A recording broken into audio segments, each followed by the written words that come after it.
پوری دنیا کے شیعوں سے میرے 4 سوالات ہیں، اگر آپ نے ان 4 سوالات کے جوابات دے دیے تو میں مان جاؤں گا کہ تم حق پر ہو۔ میرا پہلا سوال یہ ہے کہ جب حضرت علی خلیفہ بنے تو شیعوں کا کلمہ اور شیعوں کی اذان کیوں جاری نہ کروائی گئی؟ جب حضرت علی خلیفہ بنے تو تراویح کو کیوں ختم نہ کیا گیا؟ جب حضرت علی خلیفہ بنے تو مسجد بنوائی گئی، امام بارگاہ کیوں نہ بنوائے گئے؟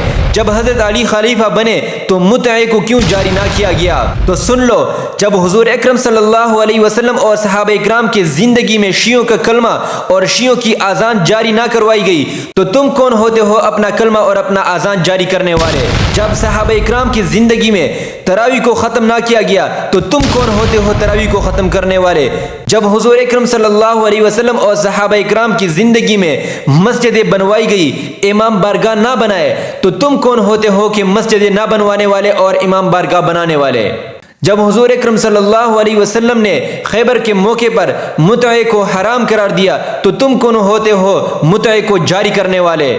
تو لہٰذا یہ بات ماننا پڑے گا کہ شیعہ حضرات نبی کریم صلی اللہ علیہ وسلم کے کسی حکم کو بھی نہیں مانتے ہیں۔ اگر یقین نہیں آتا ہے تو چند دلائل آپ کے ساتھ عرض کروں گا۔ نمبر 1، حضور اکرم صلی اللہ علیہ وسلم نے نوحہ اور ماتم سے سخت منع کیا تھا، جبکہ شیعہ حضرات عاشورہ کے دن امام حسین رضی اللہ عنہ کی شہادت پر نوحہ اور ماتم کرتے ہیں۔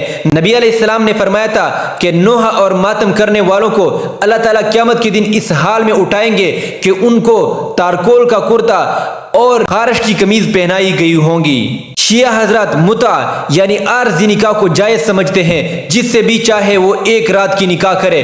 اس سے حضور اکرم صلی اللہ علیہ وسلم نے منع کیا تھا، خیبر کے دن حضور اکرم صلی اللہ علیہ وسلم نے منع کیا تھا۔ صحیح بخاری کا حدیث ہے، حدیث 5115 نمبر حدیث ہے، جبکہ شیعہ حضرات ایک دن کی نکاح، ایک رات کی نکاح کو جائز سمجھتے ہیں۔ شیعہ حضرات کہتے ہیں 12 امام معصوم ہیں اور ان کی اطاعت فرض ہے، جبکہ ایسی کوئی حدیث اور ایسا کوئی حوالہ موجود نہیں ہے۔ اور شیعہ حضرات کہتے ہیں کہ اپنی جان اور اپنی مال کی حفاظت کے لیے ایمان کو چھپانا جائز ہے، جبکہ نبی علیہ السلام نے فرمایا جو شخص ہمارے خلاف دھوکہ دہی کرتا ہے یعنی ایمان کو چھپاتا ہے وہ ہم میں سے نہیں ہے۔ تو ایسے بے شمار احادیث موجود ہیں جن کے شیعہ حضرات سر عام ان کی مخالفت کرتے ہیں۔